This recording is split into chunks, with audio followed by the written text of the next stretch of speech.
자, 엄근진 기자와 함께하는 대우잼 뉴스. 이번 시간에는 주택 임대소득 신고 절세 팁에 대해서 확인해 보겠습니다. 국세청에서 알려주는 팁인 만큼 우리가 적절하게 적극적으로 활용할 필요가 있겠습니다. 자, 일단 첫 번째 팁입니다. 종합과세와 분리과세 중에 유리한 것을 선택하라는 것입니다. 주택 임대소득을 신고할 때 연 2천만 원 이하인 분들은 종합과세냐 분리과세냐 내가 선택할 수가 있습니다. 이런 것들을 알고 잘 선택을 하시는 것이 중요한데요. 일단 차이는 종합과세는 그 세율이 6%에서 42%까지 그 구간에 따라서 과세 표준 구간에 따라서 달라지고요. 분리과세는 무조건 세율 14%로 고정되어 있습니다. 그러니까 만약에 종합과세를 선택하는 경우는 세율 6%를 만약에 적용받을 수 있다고 하면 당연히 종합과세를 선택하셔야 되는 거고요. 그 다른 케이스, 그러니까 종합과세에서 6%의 세율을 적용받지 못하는 케이스라면 무조건 또 분리과세를 선택하는 것이 유리하게 됩니다. 왜냐하면 6% 다음이 15%이기 때문에 그런 경우에는 분리과세를 선택하셔야겠죠. 종합과세는 주택 임대소득 외에 다른 소득이 없다면 가장 낮은 낮은 세율을 적용받을 수 있잖아요. 과세 표준이 낮다면. 그렇기 때문에 이 경우는 종합과세를 선택하는 것이 유리할 수 있습니다. 세액을 제로로 만들 수 있는 케이스. 자, 분리과세 소득금액과 세액이 없다. 네, 이렇게 되면 앞서 요 경우나 분리과세 유리한 경우 두 가지 다 이렇게 필요경비와 기본공제를 제했을 때 세액이 없어지는 그런 케이스에서는 분리과세가 종합과세보다 유리하다. 주택 임대소득 신고 절세 팁, 첫 번째 팁, 종합과세와 분리과세 중 유리한 것을 선택하라. 확인해봤습니다. 팁 두 번째 시간입니다. 사업자 등록에 따른 세금 혜택을 확인하라 라는 겁니다. 사업자를 등록하게 되면 여러 가지 세금 혜택을 받을 수가 있는데 그렇게 되면 주택 임대소득을 신고할 때도 상당한 절세 효과가 있다라는 것입니다. 그러면 필요경비율이 미등록일 때는 50%지만 등록일 때는 60%가 되고요. 기본공제도 미등록일 때는 200만 원이지만 등록일 때는 400만 원이 됩니다. 소형주택 임대사업자에 대한 세액 감면도 발생하고요. 감면 대상 소득세 30%, 장기 일반 민간 임대주택 등은 75%까지 감면을 받을 수가 있습니다. 다만 감면을 받을 때는 의무 임대 기간을 준수해야 되는데 아직 이거는 임대 의무 기간 중에 일단 감면을 받을 수는 있는데 나중에 그걸 채우지 않을 경우에는 다시 그 감면받았던 세액이나 이자 상당액까지 납부해야 된다는 사실을 명심하셔야 되겠습니다. 자, 표로 한번 살펴볼까요? 사업자 등록을 한 경우와 하지 않은 경우에 분리과세 세액을 비교해 보겠습니다. 자, 총 수입 금액이 2천만 원이라고 가정을 해보죠. 세 경우 다. 자, 여기 앞에 있는 첫 번째 케이스는 세무서와 지방자치단체 모두 등록했는데 장기 8년 이상 임대를 등록한 경우이고요. 두 번째는 모두 등록하긴 했지만 단기 4년 이상을 선택한 경우. 세 번째는 아예 등록하지 않았거나 아니면 둘 중에 한 곳만 등록한 경우를 뜻합니다.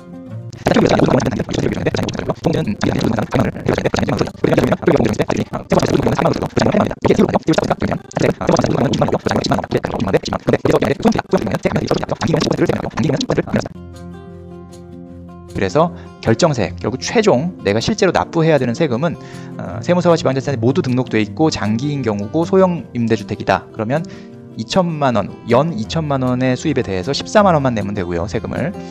단기인 경우에는 39만 2천 원을 내야 됩니다. 그런데 모두 등록하지 않은 경우에는 소형주택이더라도 감면을 못 받게 되고요. 112만 원의 세금을 내야 됩니다. 그러니까 거의 9배 차이 그리고 3배 차이 정도의 세금을 내야 됩니다.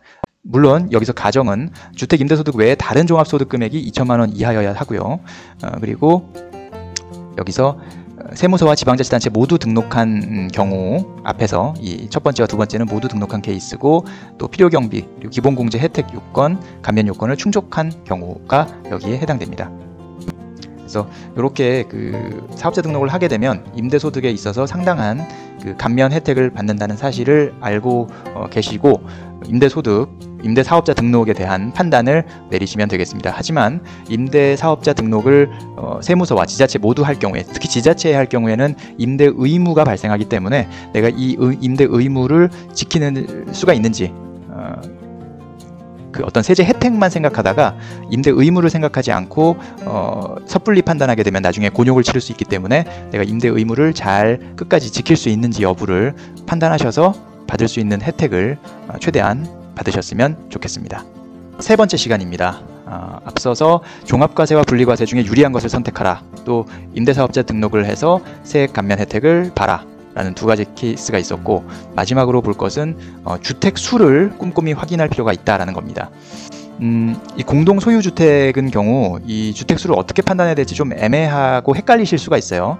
일단 기준은 2019년 귀속분까지는, 그러니까 2019년에 발생한 임대소득에 대해서는 최다 지분자의 주택으로만 계산이 됩니다. 공동 소유 주택인 경우에 그렇죠. 단독 소유는 당연히 뭐 그 단독 소유인 사람의 주택으로 계산이 되는 것이고요.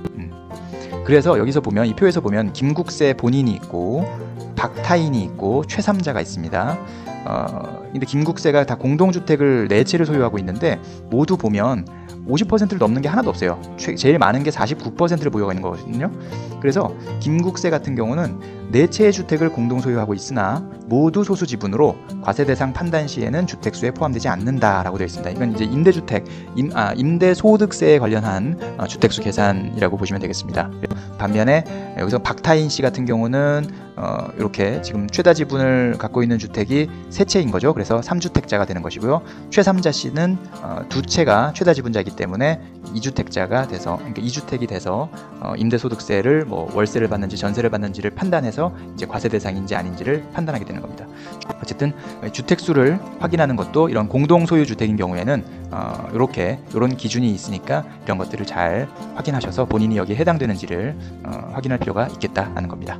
자, 엄근지 기자와 함께하는 대유점 뉴스, 주택 임대소득 신고 절세 팁 3가지, 세 번째 마지막 케이스까지 살펴봤습니다. 감사합니다.